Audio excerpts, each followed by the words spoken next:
Yep, and the podcast, The Saturday Sermon. The Saturday Sermon. Look right here, man. And thanks again, Mr. Roll Tide Willie, for another great introduction. Ladies and gentlemen, boys and girls of all ages, it is time to lift our hands to the Holy One. It's time to say another prayer to the God of college football. Welcome, ladies and gentlemen, to another wonderful episode of the Saturday Sermon College Football Show. Nick, how you feeling? Fantastic, man. I never thought playoffs would get here. I thought the 12-team playoff was a pipe dream, but sure as hell, we are 2 days out. No, 1 day out. I'm sorry. We start tomorrow. We start tomorrow with a big one. Dude, it's nuts. This arguably might be starting off with the best one. I mean, all dependent, but yeah, I'm good, man. I'm excited for we this started week. ripping on the phone earlier, and we almost went through this whole episode on the phone on my car ride home from work. So yeah, man, we had to save some for the pod. So I feel the same way you do about this weekend's game, or excuse me, about Friday night's game. But man, first question for you, as always, what'd you do this weekend? What did I do? We just had Army Navy, so I mean, You also went shopping. yeah, a little Just hear Christmas those shopping, sleigh but bells ringing, and jing, jing, jingling too. yeah, that. Woo! Yeah, I mean, I'll say Brooke was excited that I had a weekend of not filled with football. I'm like, well, we got a couple more weeks, and then I'm all free, but we still got a couple more weeks, so hang tight. Hang tight, hang tight. Well, this weekend I did some more unpacking because, as we know, different background. I moved. Watched a couple games. Actually, paid more attention to the FCS games than I did Army Navy, just because the nature of the unpacking and all that stuff. But watched Montana. I did watch those two. Yeah. Those were good. Watched Montana Couple ass State whoopings beat too, the though. breaks out of Idaho 52-19, and North Dakota State beat Mercer 31-7. We knew those games were going to happen the way they did. Both of those teams are really, really good teams that honestly I think could beat in the FBS. Oh, yeah. Maybe it's nuts. Just maybe not a top caliber team, but if they were in the Big 12, Jesus Christ. Well, I mean, let's put it this way. North Dakota State played, was it? Yeah, they played Colorado at the start of the season. Yeah. And, I mean, Colorado was, say what you want at the beginning of the season, whatever. Colorado ended 9-3, 9-2, 9-3, whatever. Yeah. And, I mean, they took Colorado to the wire. So, I mean, who would have thought that, like, what is it about the Dakota schools? Why are the Dakota schools all just dominant? And then you have Montana that's right there. Well, they said a Of really all good places. they said a really good thing on the game, on the broadcast. They're like, you might not have a bunch of skill position or something along those lines. You might not have a bunch of skill position guys that excel, but you have 5 guys on the offensive line at North Dakota State that could go play at any pro level team they want to.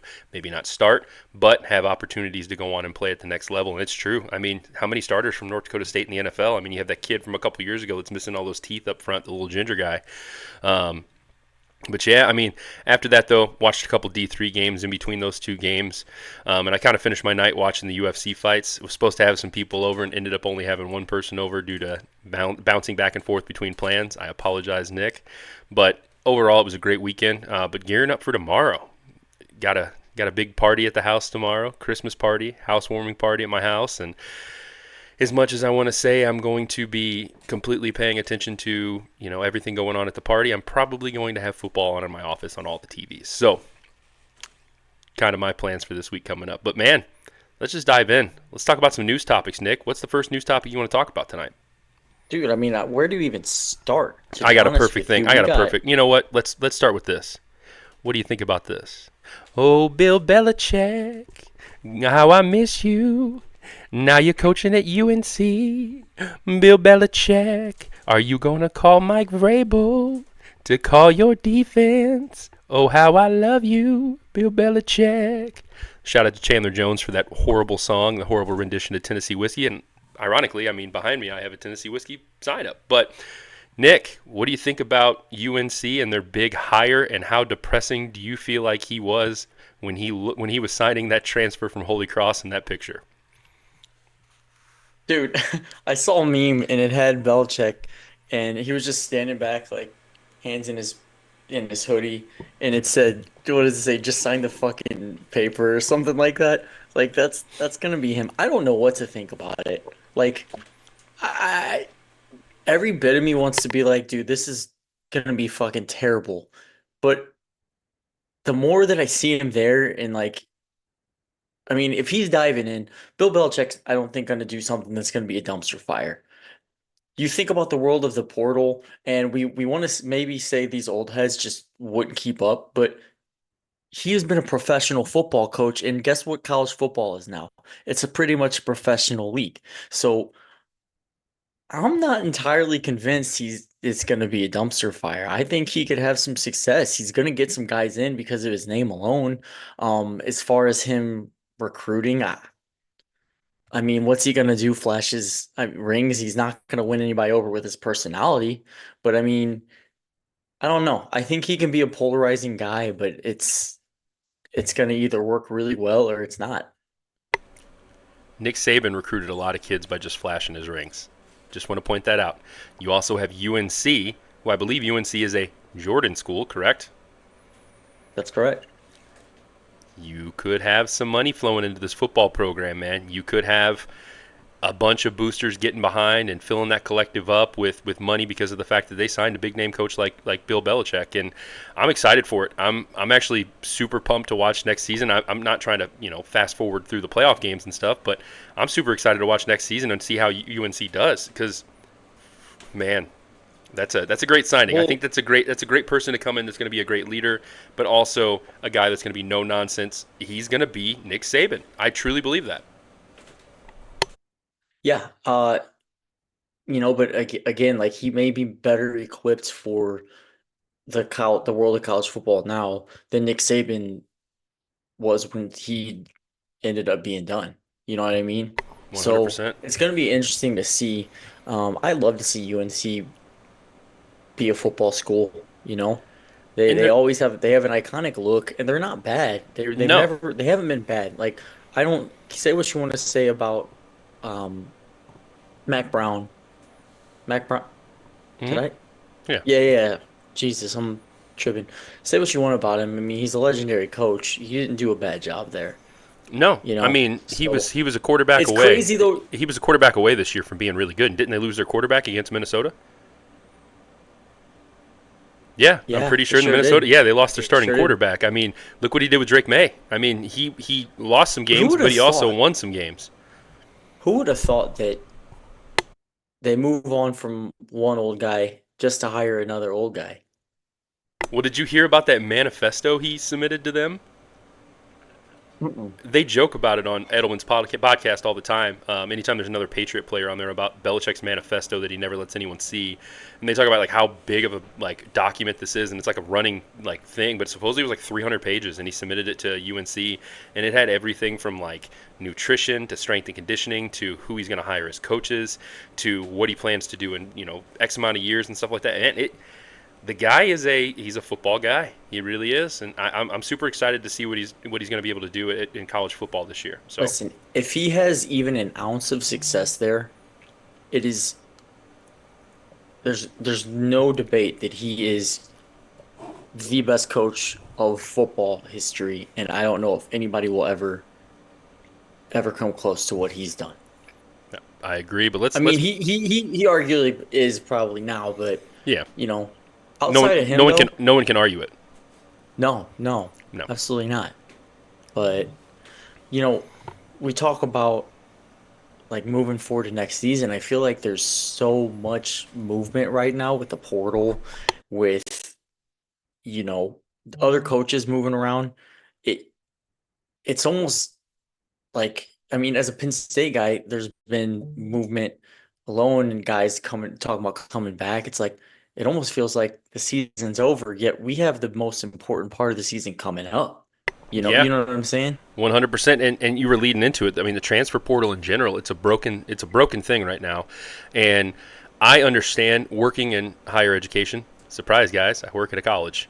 Working in higher education, I understand that there is a timeline when you have to get kids enrolled. You have to get them registered for classes. You got to get them to start classes. And typically, I mean, by the time the BCS game's on, like, classes are getting ready to start, if not have already started at some institutions. So I understand why the portal is open right now, and I understand why people are transferring right now or entering the transfer portal set to transfer at the spring semester. But college football has to do something about this. I mean, you look at the SMU and Penn State game this weekend. I mean, you have two backup quarterbacks in the portal right now. One of them is going to be active for the game, but the other one isn't.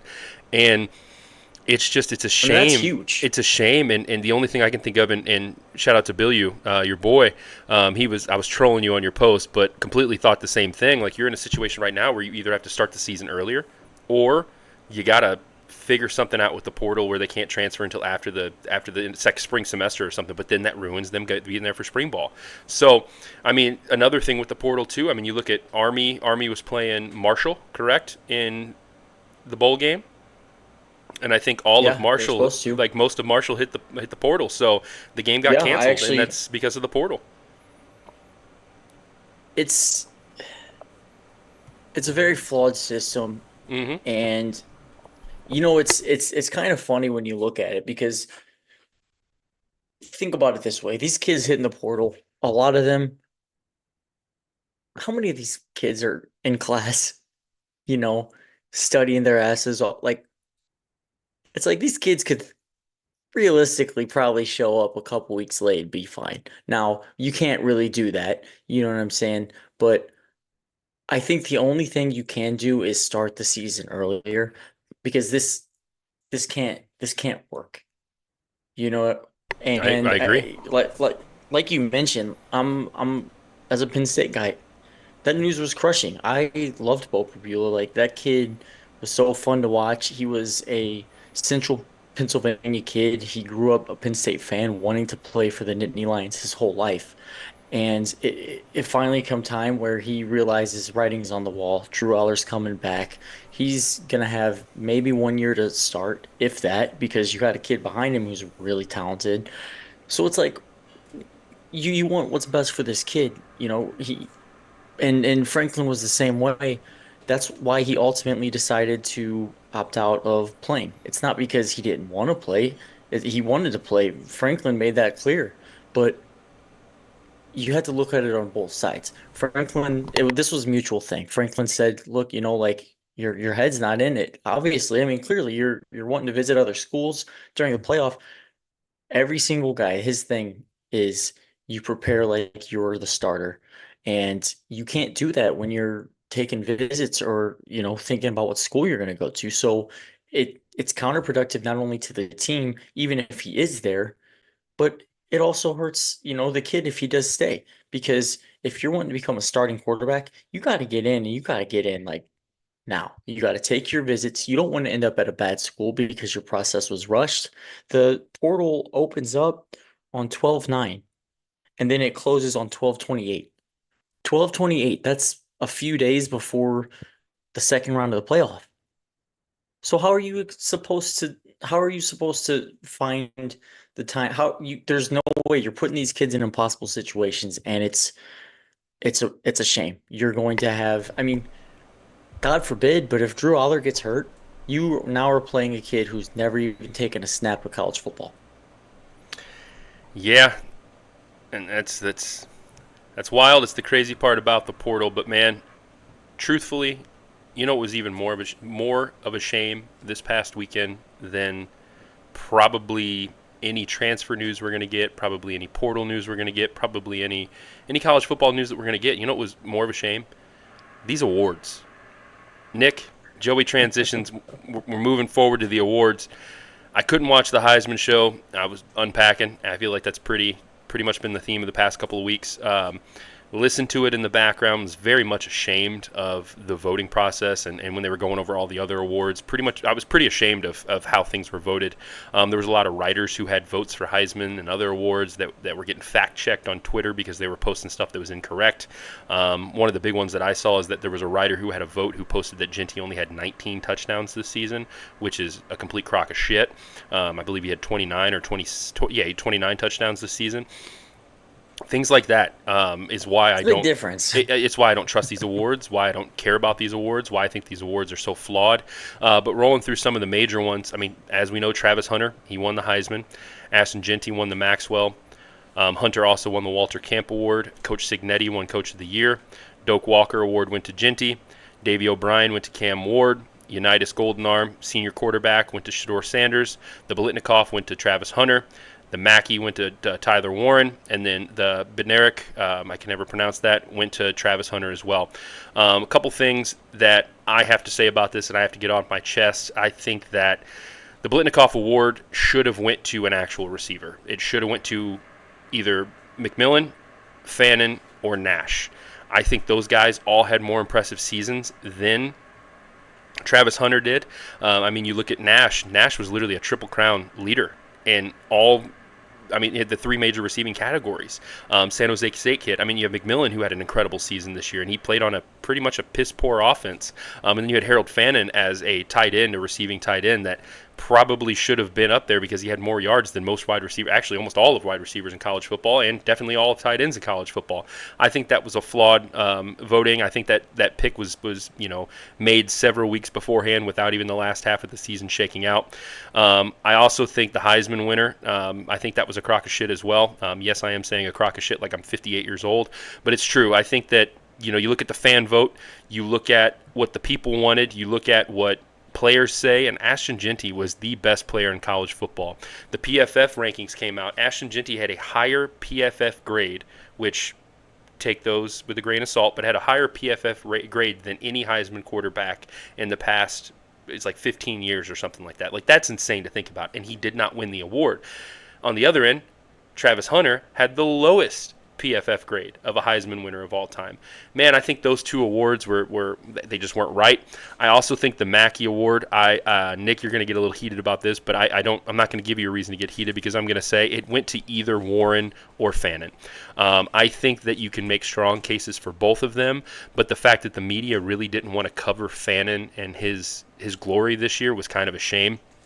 Harold Fannin Jr. from Bowling Green, that kid led in every statistical category you could as a wide receiver or as a tight end, and he was in the top of a lot of wide receiver categories, and he was doing that as a tight end. Now, I understand the position he plays is more of a wide receiver type role, but I mean, you couldn't go wrong with picking Warren or Fannin for the Mackey Award this year. I think they were both great picks, but I do think that most versatile college athlete award that went to Travis Hunter, I think that should have went to Tyler Warren.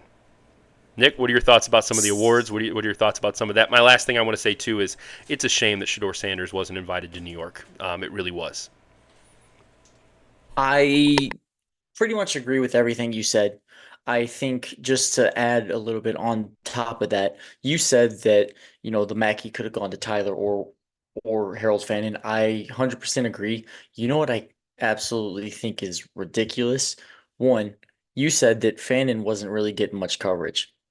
Okay, that's one part of it. But the flip side is you have these bozos that are writing about how it was a travesty and an absolute rob of the century that Tyler Warren won it over him. And I think that's bullshit too. Here's the deal. Fannin had excellent receiving statistics. As a Penn State fan, and maybe I'm a little biased, but I watched every single game that Tyler Warren has played this year. Not only is he an excellent tight end, he's receiving, he is an incredible blocker. And then so that alone, I think that that's not a stat. You know, he's a great blocker, but he's also a great tight end in the receiving category. But he did everything and he did so much. Like, he is the game changer, the catalyst of that offense. So I don't think it's a shame that he won that award. I'm not, again, Harold Fannin could have won it, and I would have been like, you know what, tip my cap because he got it. But like you said, the most versatile football player, Tyler Warren isn't even in the discussion. That kid played tight end, wide out, quarterback. He snapped a ball and caught a touchdown pass in the same play. And he ran the ball. He has passing touchdowns, rushing touchdowns, and receiving touchdowns. The kid even punted a football this season. You mean to tell me that's not the most versatile football player in college football? That's Snap literally what the snap count. definition of Snap count, dude. of versatile, what it means. Now, one thing I will say when it comes to, and this kind of pertains to the Mackey, but it also pertains to the Heisman. Not so much the Biletnikoff. I think that was probably the biggest robbery of them all. If you want to know my opinion, I think that I don't think statistics always tell the story as to what's happening on the field, the impact you're making. I mean, think about offensive linemen that are their PFF grades are incredible. They're doing their job damn near to perfection, play in and play out. You can't quantify that other than a grade. You know what I mean? So you can't really measure their success in numbers. So a guy like Travis Hunter, I think probably got a little bit of love in that regards or in that regard. So and I'm not mad at that. I think that is valid. I don't think he probably won the award. I think Ashton Genty had generational numbers, but like you said, he was the media decided that Travis was going to win the Heisman Trophy award. I think in like week 10 or something, he made a play. Where first off, it wasn't even close to his best play. The kid's an amazing athlete. He's made excellent plays all year. He literally caught a pick, and it was like a deflected pick, and he caught it, and then the internet went nuts. It was this your Heisman winner, Heisman Trophy winner. And once that train starts rolling, there's no stopping it. His Heisman odds went like minus 5,000 more than what it already was. And that's the power of the media. Truth is, a lot of these guys shouldn't get votes, and they do get votes.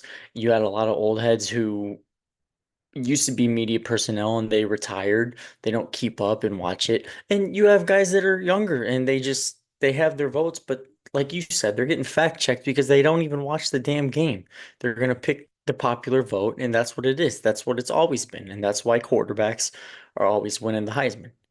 And Agree. I think I think you just got to take these awards with a grain of salt, but it is a shame because the Heisman is supposed to be such a coveted, honorable award, and I just don't think it goes to the best player of college football year in and year out. Yeah, and two, I mean, they said that the voting, I mean, this was the closest Heisman race that there ever was when it comes to votes and all of that, between Hunter and Genty. I just think my thing about it is, and you said a couple things I want to touch on. First things first, you talked about the offensive line thing.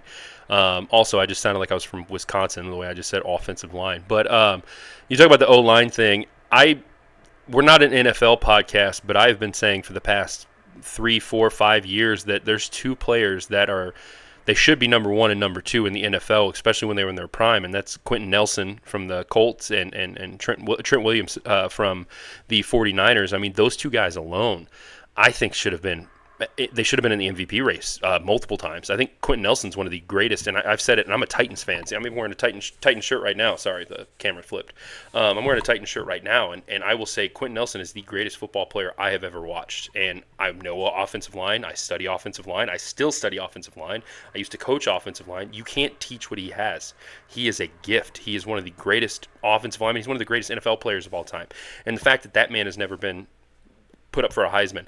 I mean, you talk about some of these guys that have gone through. The Heisman, like you mean? The MVP. MVP, the MVP, yeah. But I was going to say, what I was going to segue into, you talk about some of these offensive linemen that are generational talents, like Joe Alt, and I mean Olu. I mean, he didn't have the best year in the world last year, or best season in the world last year, but the year before, I mean, he was a killer. And Last year he didn't give up a sack. he didn't give up a sack for 2 seasons, right?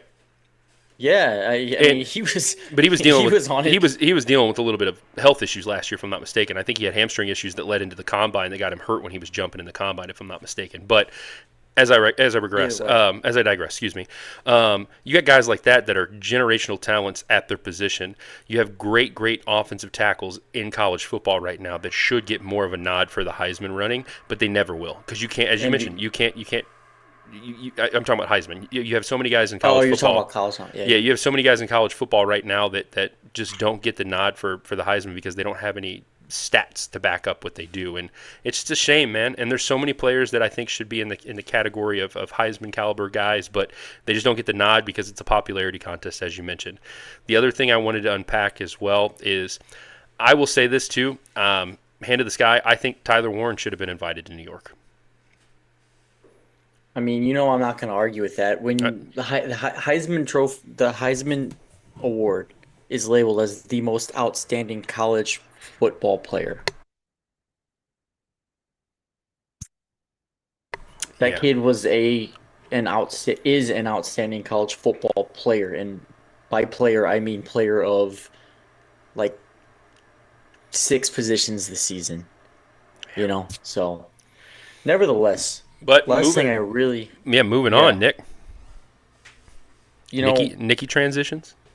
we had our we had our preseason picks, and I kind of wanted to touch on those because some of them are pretty good, some of them are dog shit.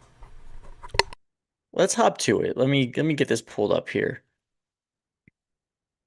Sorry, First sorry, and my foremost, son's outlet just made some noise on my phone. I just had to hurry up and turn my volume down. So that's what that weird noise was. so our both of our Big Ten champions, Ohio State, that was a crash. ACC, I did pick Clemson. I'm gonna pat myself on the back there. You picked Florida State. Hey, man, I thought the ACC was going to be down. I didn't think Florida State was going to be down. Holy cow! Holy shit. Well, another laughable moment. We both picked Utah Utes to win the Big 12. Now, granted, I think that was a little, skewed with the quarterback going down. I think it threw them out of Agree, rhythm, agree. but they had a rough season. And we both picked Georgia to win the SEC. Now, the funny thing is, we both didn't think Georgia was going to win it in the fashion that they won it. We thought they'd be a little more dominant throughout the season. Yep. I picked them to lose, I did pick them to lose to Ole Miss. I remember that. Um, but man, I thought it'd be like one slip up and done, and they would just roll through the rest of it. Um, Clemson. I picked Clemson thinking they weren't gonna be able to get in because other teams decided their fate. But sure as shit, Dabo, sneaky bastard, they find a way. Running into the college football playoff, I had No BC. particular order. Yeah, no Remember we order. said that in no particular order. Yeah, yeah, it says it here in the post I'm looking at. So Ohio State, Georgia, Utah, No. Clemson, Hmm. Ole Miss, Oregon, Bama, Miami, Penn State, Texas, Tennessee, Boise State. So Mm. ended up with 8. I'm not mad at it. I was. Are you looking at it right now as well? Yeah, that's what I'm looking over. All right, rattle yours off. Yes, so I took Ohio State, Georgia, Utah's a no bueno, Florida State's a no bueno, Ole Miss is a no bueno, Oregon, Michigan, hell no, Penn State, Oklahoma State, nope, Bama, nope, Tennessee, and Boise State. So I got 6.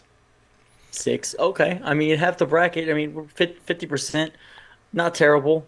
Now, it's just funny looking back at some of these. Bama easily could have been another team that made it in, Yeah, but who would have thought that man. Arizona State. The other one too, and not to cut you off, but we both picked Boise State, and I was very high on why Boise State was going to get that G5 bid. I mean, did we think they were going to be the 3 seed? Hell no. We Absolutely thought not. Utah would be the 3 seed. And another thing about that pick too is that so many people in the media and so many people who don't know a lot about college football. I mean, we know a ton about it, but of course, I mean, it just shows you we were 50%, a little bit higher than 50% you were, and everyone had Memphis or Liberty in that G5 spot. Liberty plays in by far the weakest G5 conference, and they were disappointing this Yeah. year. They played terribly. Caden Salter had a poor year, and now he's not to get off topic too far, but I actually had it down in my notes.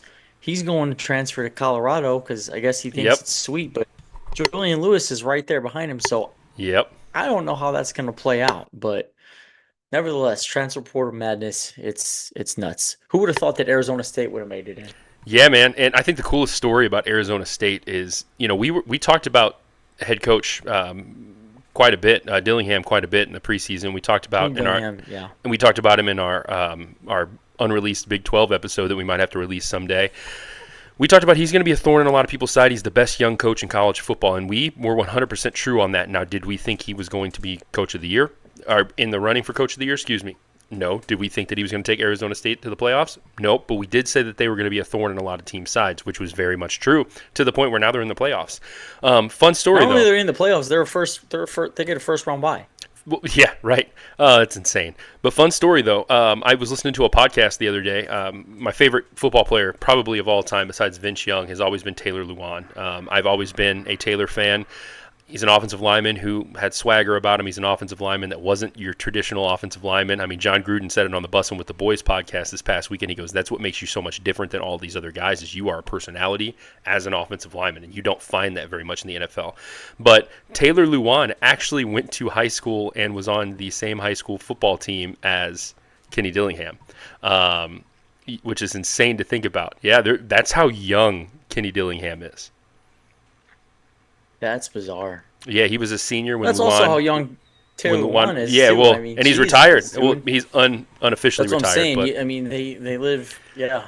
that's insane. But another insane thing we did preseason, and let's just dive into that. Nick, Heisman candidates. Nick's picks. Now this is where it goes off the rails. Nick's picks. Jalen Milroe, Jalen Monroe, Carson Beck, Carson Beck, and Quinn Quinn Ewers. Joe's Heisman picks: Jackson Dart, Carson Beck, and Dylan Gabriel. So Joe had one that made it to New York. The last one, and Nick, this one is my favorite one of the year. Coach of the year. We should literally. Coach. Our coach of the year picks turned. We literally picked this in opposite order Coach than what it should have been. of the year. Nick, you picked Lane Kiffin. And how much bashing of Lane Kiffin you've done on this pod. You picked Lane Kiffin to win Coach of the Year, and your boy didn't do much better. He picked Kyle Whittingham. So, man, we rode Kyle Whittingham hard, and then Cam got hurt, and we realized, man. Yeah, look, here's the deal. I'm gonna be. If you recall, I picked Lane Kiffin, and I didn't happily pick Lane Kiffin. I picked Lane Kiffin because I thought that they were going to have a cakewalk of a schedule, Yep. which they should have had a cakewalk of a schedule, Yep. and he shit the bed. And all he's doing now is bitching online about why they didn't make the playoff. You are a. Don't even get me started on that guy. Hey, let's He's segue into ridiculous, let's dude. segue what's important, and that's something that Lane Kiffin didn't make, and that is college football playoffs. But before we get into the college football playoffs, there are two games that I want to mention that are on this weekend that are going to be fun weekends, are fun games this weekend. First off, Friday you have two bowl games on. You have Ohio at Jacksonville State, which I think is going to be a really fun bowl game to watch. But actually, the bowl game I'm the most excited about that's not a playoff game is going to be Tulane versus Florida. I think Tulane versus Florida is very intriguing to watch because you have a team, Tulane, that can capitalize off of mistakes. You have a team like Tulane that's very well coached versus a team like Florida that's so erratic with the way they play that you don't know what Florida you're going to get when you play. But they're so talented, yeah, and you don't know what Florida team you're going to get. So that's a game I keep my eye on. But Nick, the most important games this weekend, we got some college football playoffs starting off Friday night with Nick. We talk about games of the week. This is my game of the week. This is my upset alert of the week. Indiana, the number 10 Indiana Hoosiers at number 7 Notre Dame. Notre Dame is currently a 7-point favorite. The over and under set at 52.5 points. Notre Dame has a 70.4% chance of winning that game. Both teams have had a great season, Nick. Both teams have been on a roll. They both had their slip-ups throughout the season. But the thing the media is not really covering is it's not really a home game or an away game for either teams.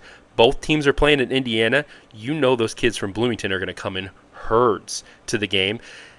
Nick, truthfully, with Notre Dame's track record in playoff games, don't be surprised if Indiana pulls this off, especially behind Rourke.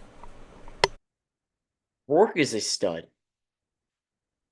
And he was in the Heisman talks. And Riley Leonard, I've not been entirely impressed as to what we thought he was supposed to be. Now, something that all you're hearing in the media is Notre Dame, Notre Dame. They got too many dudes.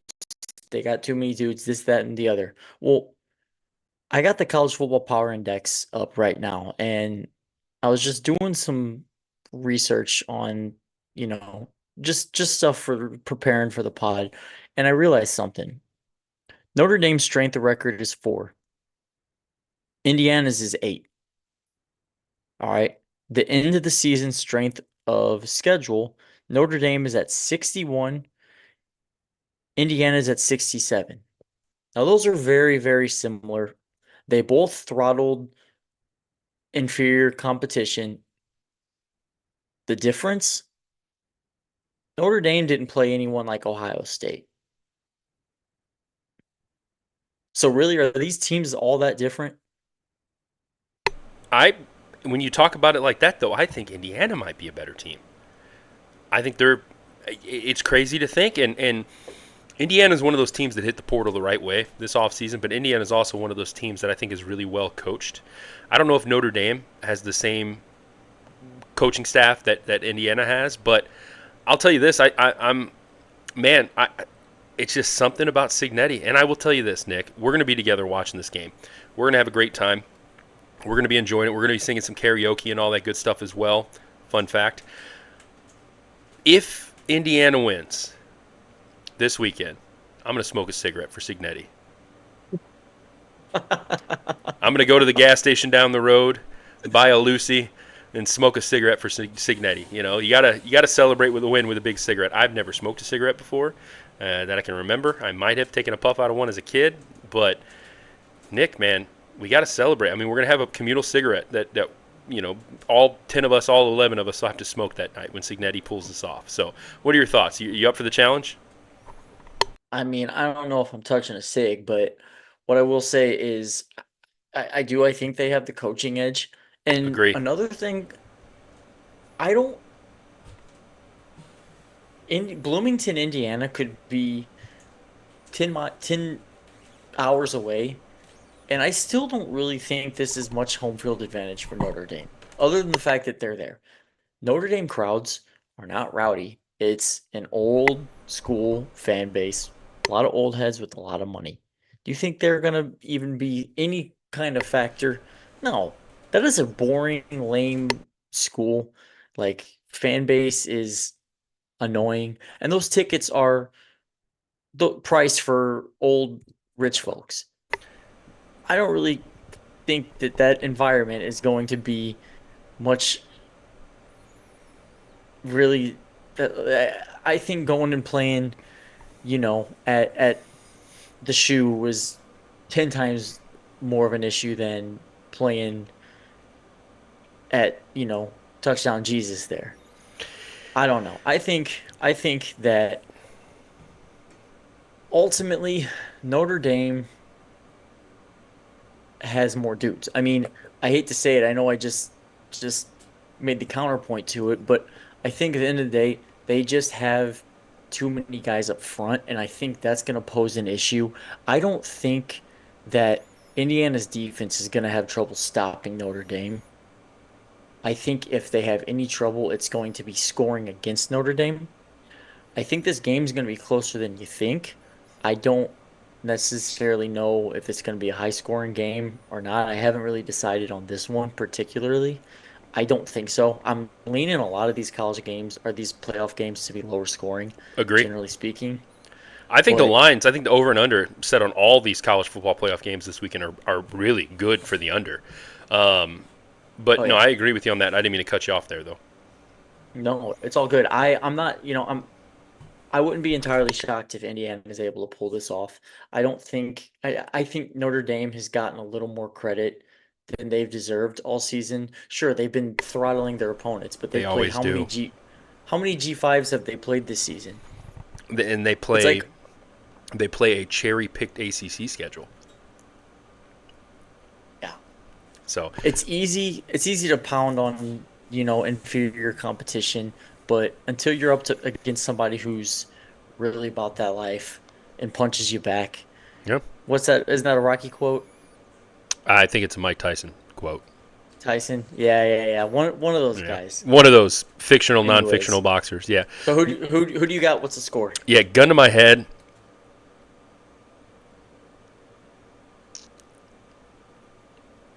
Well, gun to my head. We're talking about life and death here. Death. Um, Not gun to my head. Maybe a stuffed animal to my head. If I had to pick, I'm picking Indiana to win the game. I'm picking them to win by a touchdown or less, and it's going to be something in the 20 to teens. 20 to teens. Yeah, I agree. I can see like a 21-17 in either direction. Yeah, Tell you the truth. that's how I am too. 21-17 either direction. My notes, I literally have coin flip. This is a gun to my head. It's a coin flip game. If I had a gun to my head and it was life or death, I'd pick Notre Dame just because they are so heavily favored. But I mean, if it was what I think is going to happen is what very possibly could happen is you could get the curse of the Catholics that strike again in college football, and you could get Notre Dame coming out and just laying an egg. I mean, they had dudes on that Notre Dame team a couple years ago with Te'o and all them, and what happened? They had an incredible defense that year too, and what happened? They got throttled. They got embarrassed. But They got annihilated. you know what's actually very similar from then to now? That Notre Dame team didn't play anything close to that Alabama team. Nope. And it showed on the field. They got steamrolled by superior talent. Size 100%. difference, the strength, speed, all across the board. Who's Notre Dame really faced this year? They faced Texas A&M with before a change in quarterback, and it was week one. Yeah. Was it week 1 or week 0? That was a week one game. Week 1? That was week Yeah. one. It was the first big night game. That's right. But Nick, 21-17. It's my final. who you picking?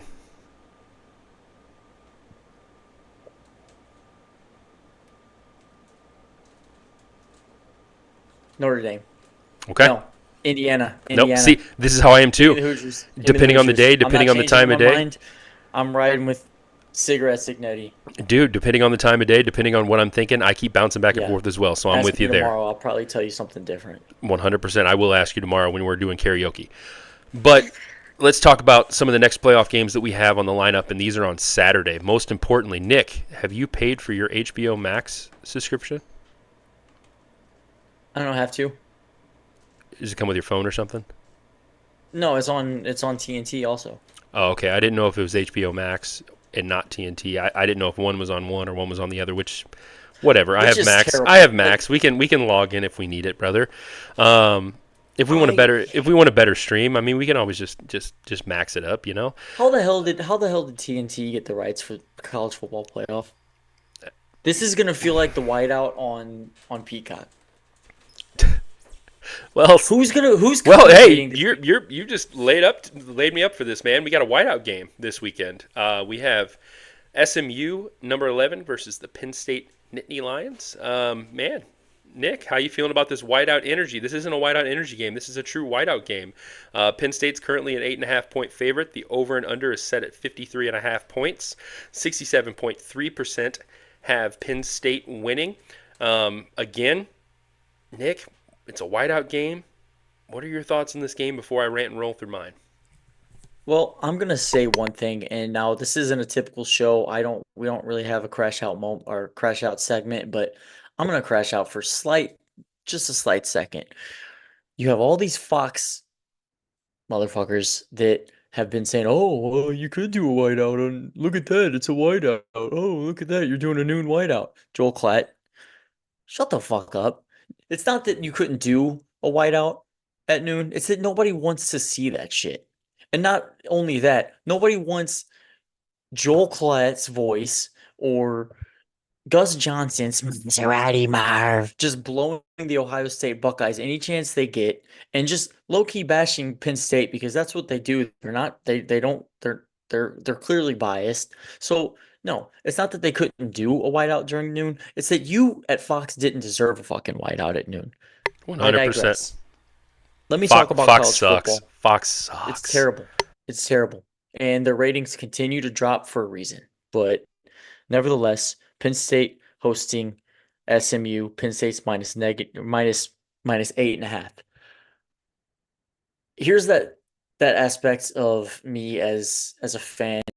You're always skeptical about your team. So you look at it and you're like, oh man, I don't know. There's some speed on SMU's side. Oregon was able to utilize their speed against Penn State. Well, this is when reality strikes, and I sit back and realize SMU is not Oregon. SMU has not played a team as physically demanding as Penn State. They played Clemson, and Clemson was the closest thing. Clemson shouldn't even be in the playoff right now.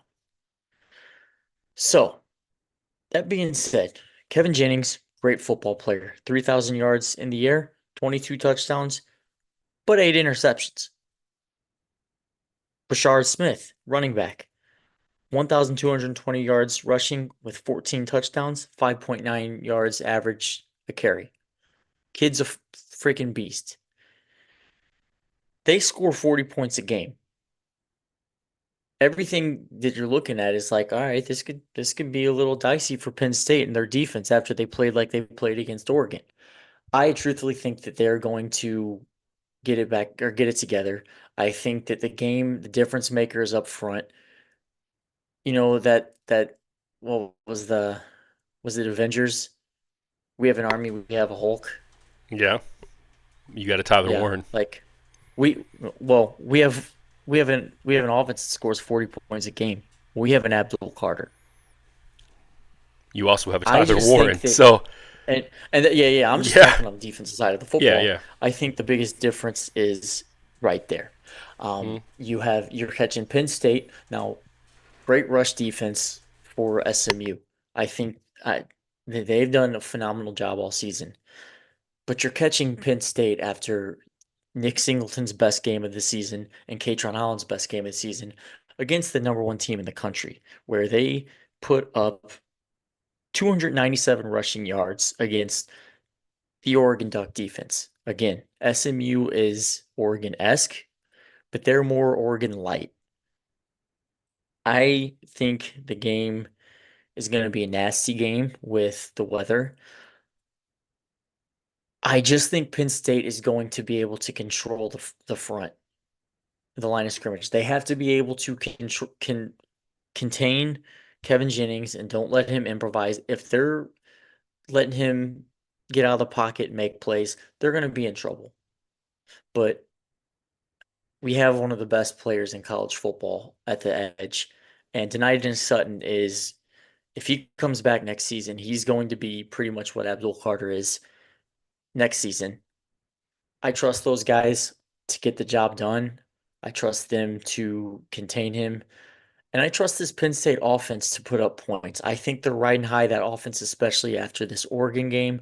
I think they reached a whole new peak that they didn't even think they could get to. And I think despite all the BS that's going on at Penn State with Prbula being gone, I think this team is going to come out with an edge, and I think they're going to get the job done, and I think they're going to cover. Before I get into my point, read Kevin Jennings' yard stats. Passing yards, Yes. 3,050, What was his touchdowns? 22, And what was his interception? 8. And how many games was he the starter? That's a good question. Yeah, wasn't he the backup for 2 games? I think so. Okay. So what was the yard number again? 3,050, Okay. 2,894. What was the touchdowns? 22, 21. Interceptions? 8. 7. That's Drew Aller's stats. Drew Aller and Kevin Jennings are almost identical when it comes to yardage, touchdowns, and interceptions. You have a competition between 2 statistically equal quarterbacks, okay? When you look at it on paper, the game looks closer than what you think, actually. You know, you have a lot of similar pieces on both teams. Now, I said that because we mentioned something earlier. The stats don't always tell the true story. The stats don't always tell the true perception of the outcome. I think with this game, I think it is going to be a pretty big game for Penn State, and I think Penn State's going to be able to pull this out by a large margin. I will say I think that Penn State has something going for them right now that no other team in Division I college football that is in the playoffs has going for them, and that is they have a newfound trust in their quarterback. Their quarterback could have went to the draft Their quarterback could have been drafted in the first round. A lot of big boards had him as one of the top quarterbacks going, not in the top 5, not in the top 10, but going later in the first round. I saw a lot of picks saying he could potentially be a Raider. Nick Drew Aller decided to selflessly and not selfishly bring himself back to Penn State for another season when he could have made a bunch of money.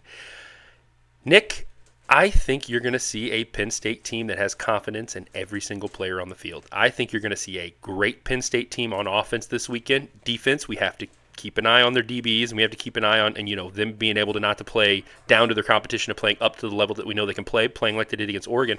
Nick, I think we're going to see a really good Penn State team this weekend. I think my opinion on Penn State's outcome of the season changed when Aller decided he was going to come back, and now I have them as my top team in the national championship, and I have them as one of my 3 picks to win the national title this year. I said a couple weeks ago I think they have a national title contending team, but I think with Aller coming back, I think that you're going to see a very, very good postseason Penn State team. Nick, what are your thoughts on what I just said, and did hell just freeze over?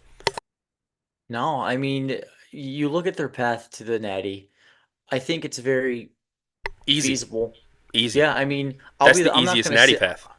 I'm not gonna sit here and act like they didn't get the best ticket. Now, that being said, I think that SMU is better than some people are giving them credit for, and I think Boise State can also do the same thing. But I think Penn State is playing with an edge. I think if they're able to get past these first 2 rounds, I they're don't think they're going playing to with an get. edge. I disagree. I don't think they're playing with an edge. I think they're playing with a fire, and I think they're playing with trust, and I don't think they've had that trust all season. I think now they have that trust that their leader, that the kid that they expected to be the leader, is now showing, I am the leader of this team, and I will be next year as well. Yeah, yeah. I just you look at. We'll get to that if they get past round one because I one game at a time, go 1-0. That's the James Franklin motto. I That's a great point with Aller coming back, and that kind of cements that. Now, you got to think if he's coming back, other pieces are coming back too, but that hasn't been announced yet. I don't want to get ahead of myself because we still have a playoff to go and a championship to chase. Now, one thing I want to discuss, it's been an average of 72 degrees in Dallas all week. It is colder than shit. And shit's not cold, shit's warm, but it's cold. Hell, Colder, I colder, can't colder say than this ice cold Tecate I'm drinking right now. far colder than that beer. It is freezing balls out there. Do you think you have a lot of people that say this is going to be a factor? Do you think the weather is going to be a factor in this game? The temperature specifically. Weather, not as much as a factor as the whiteout atmosphere. I trash Penn State, Nick, but I mean I found a picture today from 2 years ago of me in my garage smoking some meat, and in the background there's a huge TV with Penn State playing. Nick, I secretly have always supported Penn State. I just give you shit. I don't think it's the weather. I think it's the Penn State whiteout atmosphere that's going to be too much for SMU. I think SMU has not played in an atmosphere like that, and I think that Mo Bamba's going to play over the speakers. The crowd's going to go nuts, and I think with the big game and even though it's not a primetime game, the big game on the line, I think the Penn State fans are going to come out and they're just going to mess with SMU so much. And I think that atmosphere is going to be more of an impact than the weather. I think the weather might have a little bit to do with it, but I mean, you got some gritty offensive linemen, you got some gritty defensive linemen from SMU, and I don't think they're going to be phased by it. And I think the game's won in the trenches, but I think that Penn State's going to. I think Penn State's atmosphere at the stadium is going to be what the deciding factor is. Well, if they start slow like they did in the ACC championship, which Yeah. I think they're gonna come out with a little bit more of an edge. But What a again, what you a don't know. we didn't get to talk about that. I digress. What a great game that was. I mean, SMU was down big, and they came back 21 points a in the field first goal. quarter. Right? They lost to a field goal.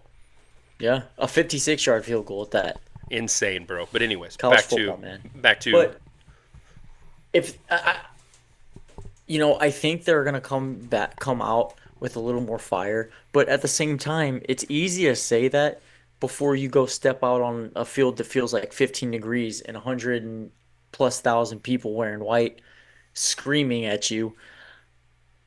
If they start off slow, it is going to be a bloodbath, I think, for SMU. yeah. I really do.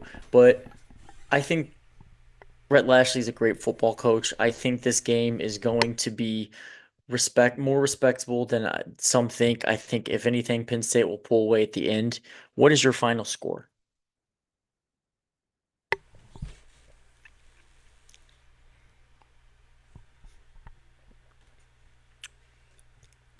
Penn State's going to win.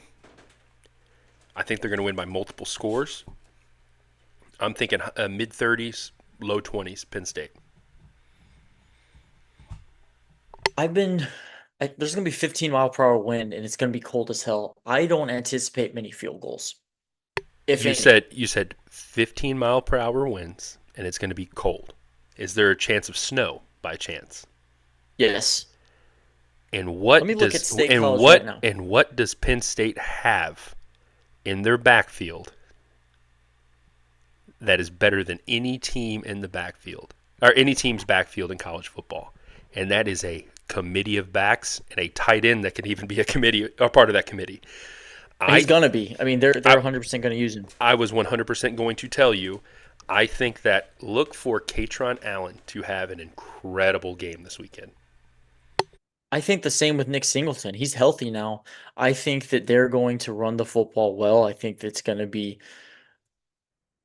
a ton of yards running. Old school Big Ten football is what we're going to see out of Penn State. 4 quarters, what do they say? 4 quarters fuck you football? 4 quarters of fuck you football. We're going to see some grit. We're going to see some grind. We're going to see the hosses from Penn State get stuff done. Man, I really do think that Penn State's going to have a huge game. I think you're going to see a bunch of explosive plays on the feet.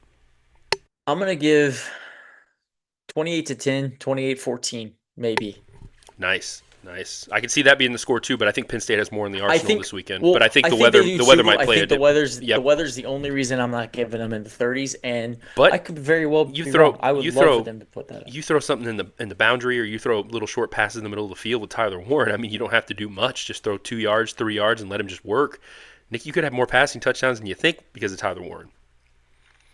We'll see. Who's covering him? Honestly, who's covering him? There's nobody that can. I mean, who's been able to cover him all season? He was mostly contained against Ohio State, but he still was an impact in Ohio State. Now here's my other question. Who in the ACC has SMU had to cover that's been as good as Tyler Warren? Nick, I think we're on the same page here. Multiple scores, Penn State wins. Yep. Nick, we're going to be having a great time, and at this point in the day, we're either going to be super happy, or I'm going to be running for the hills, and you're going to be punching holes in drywall. I'm jumping in that lake or in that pond in my backyard, and I don't think I'm going to swim back to the top.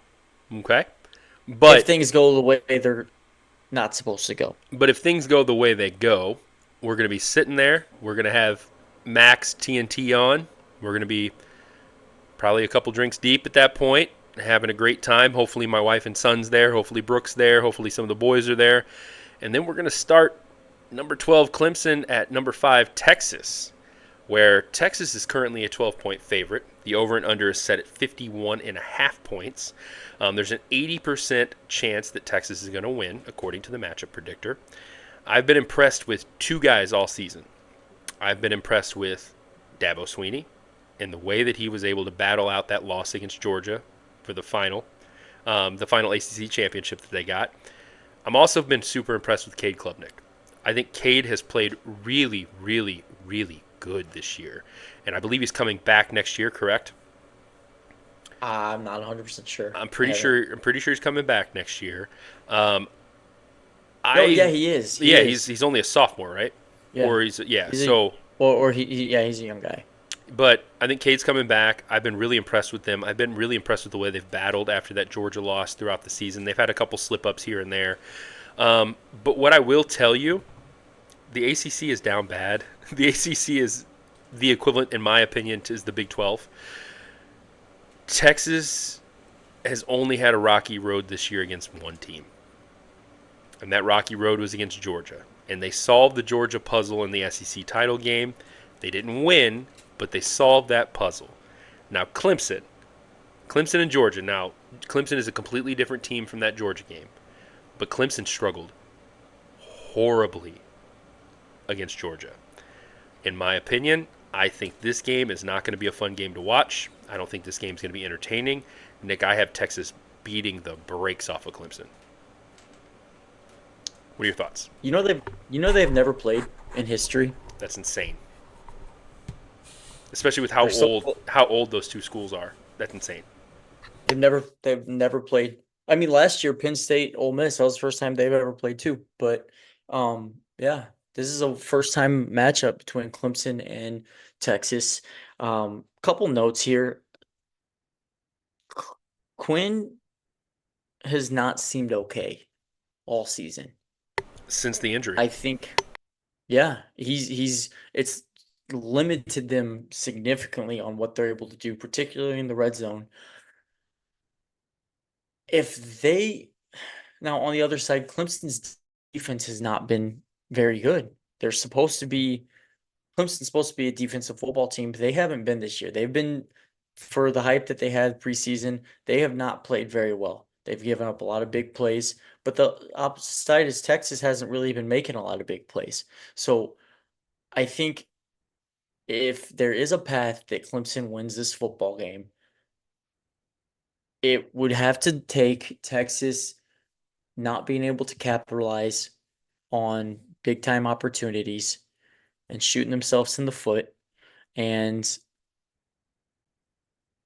Clemson just Cade Klubnik just having himself a Heisman caliber day.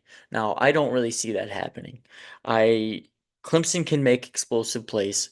They've been pretty decent about or with it down the stretch, but the number one defense in preventing explosive plays is Texas. So the one thing that Clemson has in making chunk plays, they have to go against the best team that doesn't allow that to happen. I don't know how many points I'm gonna see Texas scoring because I haven't felt totally great about it. But I mean, I what is it, 11 minus 11 and a half? 12. 12. Okay. That was as of this morning. It was 12. Texas is gonna win and Texas is going to cover. What do you have a final score? I have this being a like a 20 high 20 single digit low teen game. 28-10. Yeah, I was thinking like 27-7 or 28-7, but yeah, 28-10. That's yeah. I just think that Dabo is dabbling in the portal a little bit, but I think you're going to see.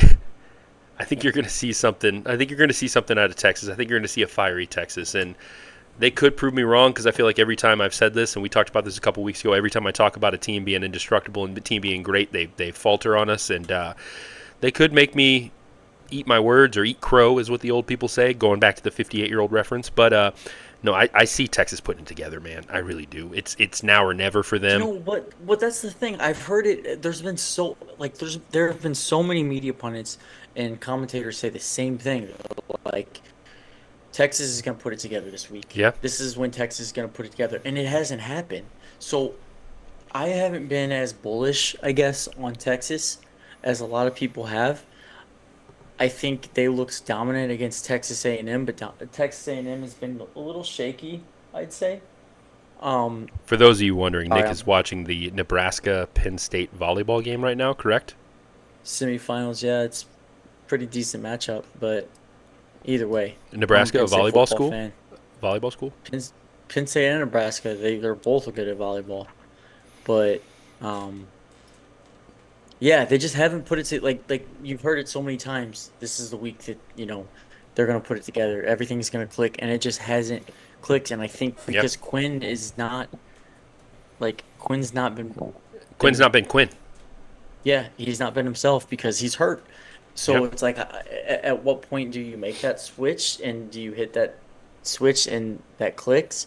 I Yeah. mean, it's now or never. They can't wait later down the line in the playoff. I mean, they have still a favorable draw in the playoff, but they got to turn it on now because they can't wait until they get hypothetically. I mean, they still got to get past Arizona State, but if they get to the semifinal round and they've just been kind of skating by, I think they're gonna get sent home packing.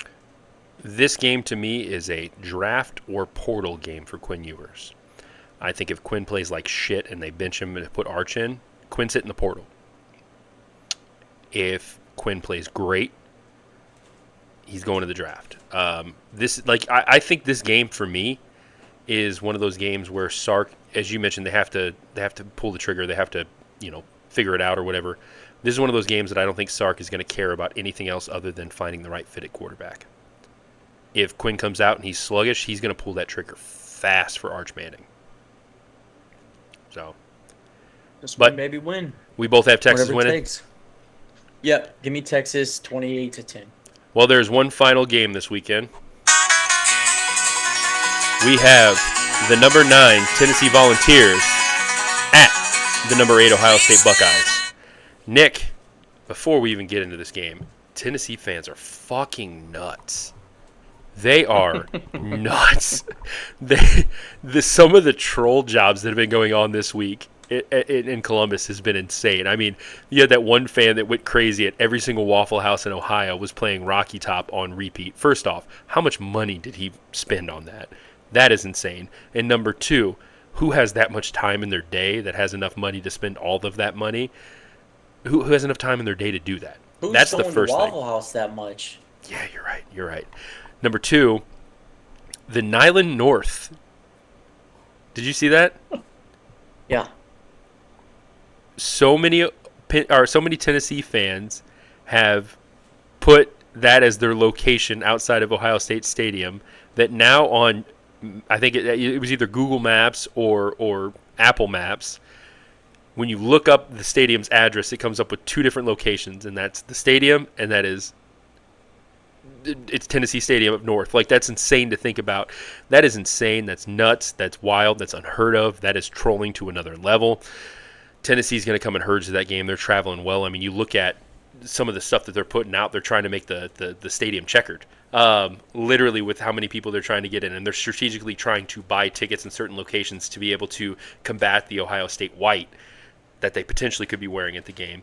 But speaking of this game, Ohio State is a 7.5-point favorite. The over and under is 45.5, which I agree with this 100%, if not the under. Tennessee has an incredible defense. Tennessee has a strong defense. Tennessee has a stout defense. They've ran the ball really well. And I'm going to cook real quick here, Nick. 2 things we need to win this game. First and foremost, we need Dylan Sampson to play with a chip on his shoulder because he got shafted with the Doak Walker Award. Why was he not in the Final 3 for Doak Walker? Makes no sense at all. Dylan Sampson was an incredible player this year. Dylan Sampson ran the ball really well. Yes, he had some fumble issues, mid-season, late season, but Dylan Sampson was, I believe, the SEC Player of the Year, Offensive Player of the Year, if I'm not mistaken. And you got a kid like that that's playing such great football, that's in the top 3 or 4 in yards. He's going to come out with a chip on his shoulder, and he's going to play really well. But the key to Tennessee's success is going to come behind the arm of a young Nico Yamaleva. Nico's arm has to be efficient, it has to be fluid, and he has to connect with his receivers. His receivers are going to get open. It's about getting the ball in the right spot and getting the ball in the right spot at a moderate speed. In my opinion, look for Tennessee to stomp a freaking mud hole in Ohio State. But if you had to ask me who I'm picking in this game, I'm picking Ohio State. Yeah. No, I don't know if you heard that, but I said I'm picking Ohio State. Ohio State. Yeah, That's tough to I think say. Go ahead. It's tough to. I'm sorry. It's tough to say that that's who I am. Gun to the head, who I'm picking. I just think that Heupel, who I believe just won SEC Coach of the Year, I could be wrong, but I think Josh Heupel, if he can't rely on the committee of backs that he has and they don't have success, I think you're going to be in for a very, very long day.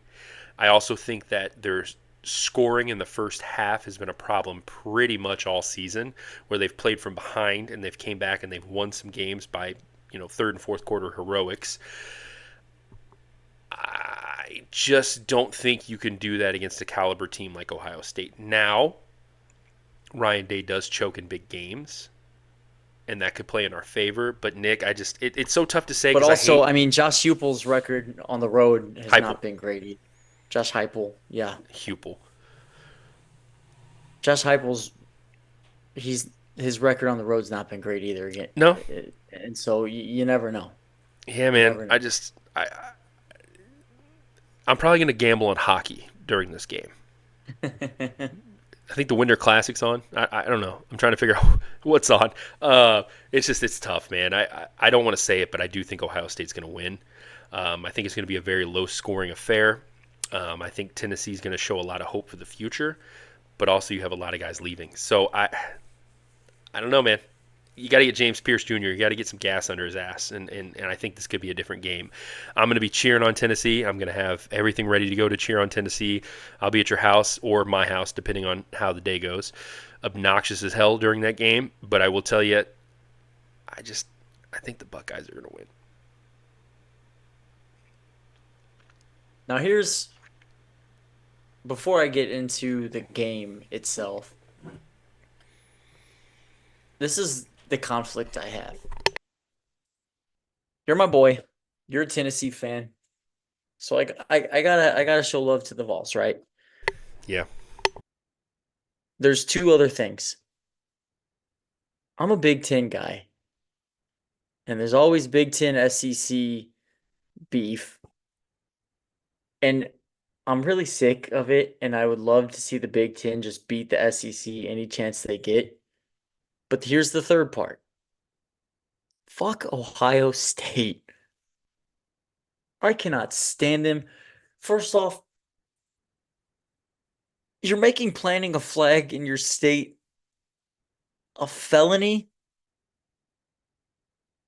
This is the same university that tried to copyright, trademark the word the. I cannot stand these guys. Now,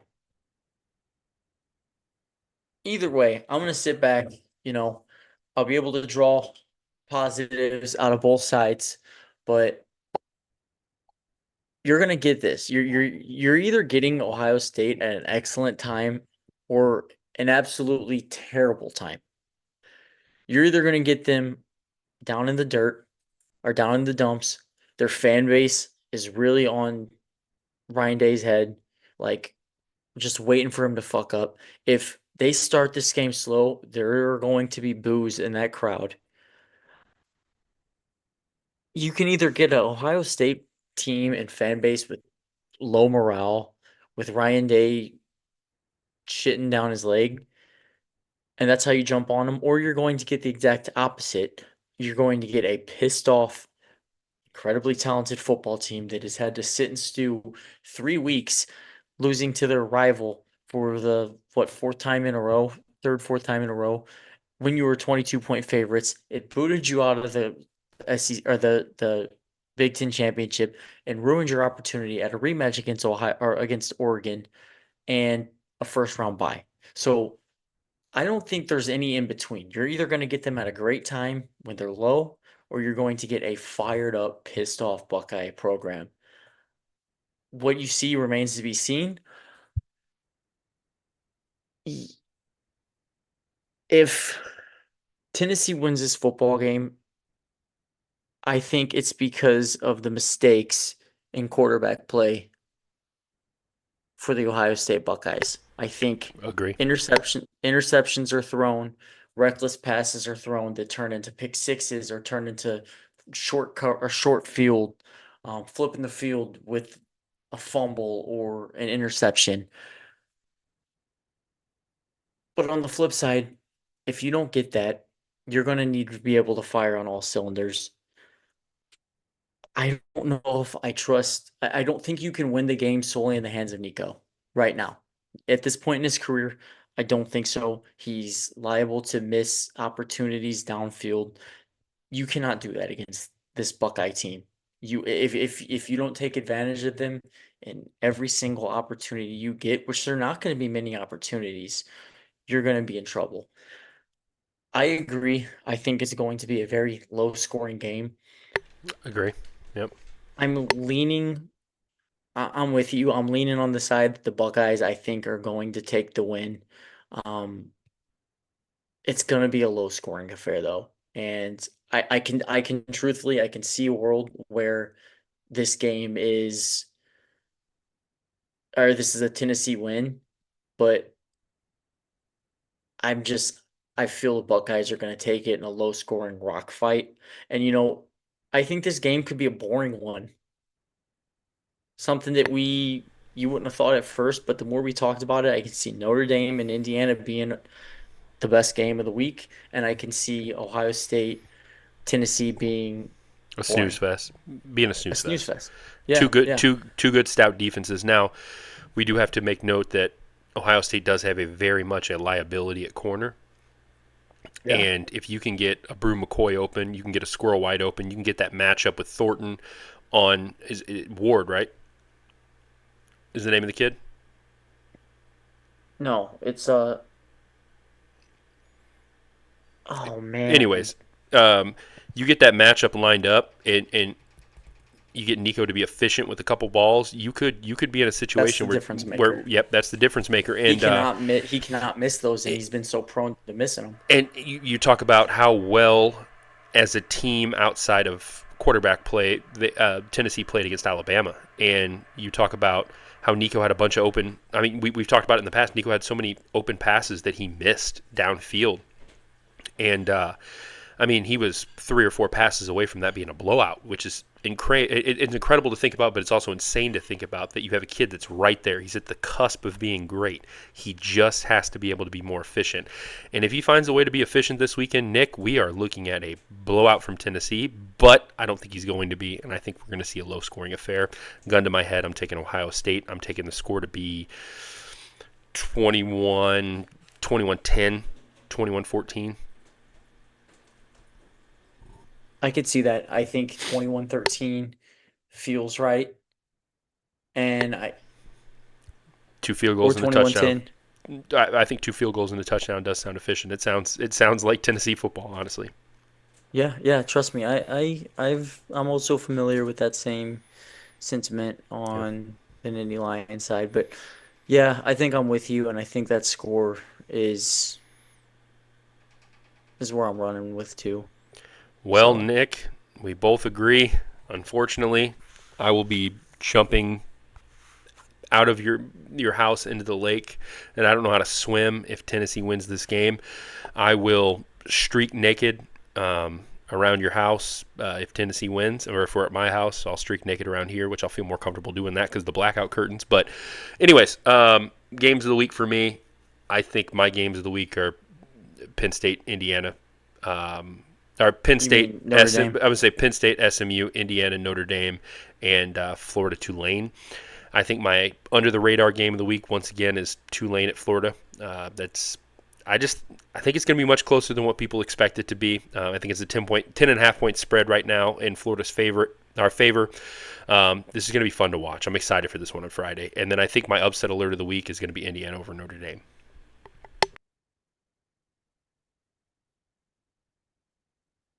Yeah, I mean, we talked about it upset as well. I think Indiana has the biggest chance of being playing spoiler. Um, this and I was really when we talked about like these, I was looking at strictly uh the playoff. I was neglectful in the other bowl games, but I do agree. I think that Florida Tulane game can be a really intriguing matchup. Um, Sneaky good game. I don't know. Because I'm leaning towards Indiana, Notre Dame again, probably that one. But I do think it's going to be a sight to see on all of these football games. You have a team, or you have a matchup that's never happened before. You have two, arguably, depending on what people say of Tennessee, two blue bloods from the two top conferences in college football clashing in a playoff environment at night at the shoe, which doesn't happen often. That's going to be a sight to see. And then you're going to get to see a whiteout at noon, likely with snow on the ground, and it is a freaking college football playoff. This is like welcome to big boy football as you're gonna get. I couldn't be more excited for it. I think this is going to be such a fun week. Hopefully, with everything how the way it plays out, I'm excited to get with the guys, watch these games, and throw a couple back. But let's go Penn State. Hopefully, we get a dub and move forward.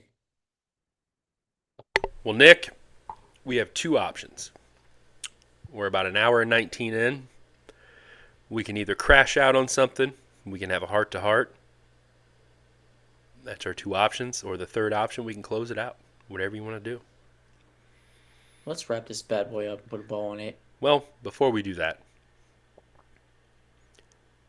I want to ask you one question, and that is, what is your overall thoughts of this college football season? What is your feelings of this college football season?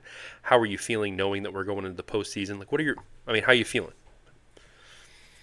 I'm a little bummed out just because it always happens so quick. But man, this is a season that I've said it a lot this year that's kind of reminiscent of '07, where you have upsets, just craziness happening. I think this is one of the best college football seasons that I've seen personally in quite some time. I really do. I think there were intriguing matchups across the board. There were big upsets. I think that this one's going to go down in the books as one of the best seasons that I recall watching. If you ask me in 10 years, what was your favorite season? I'm sure I'm going to probably bring this one up in that conversation. Yeah, I agree with you on all that. It's been fun. It's been great. It, it's not even just the college football season that's been great. I just think this football season in general, has been great for me.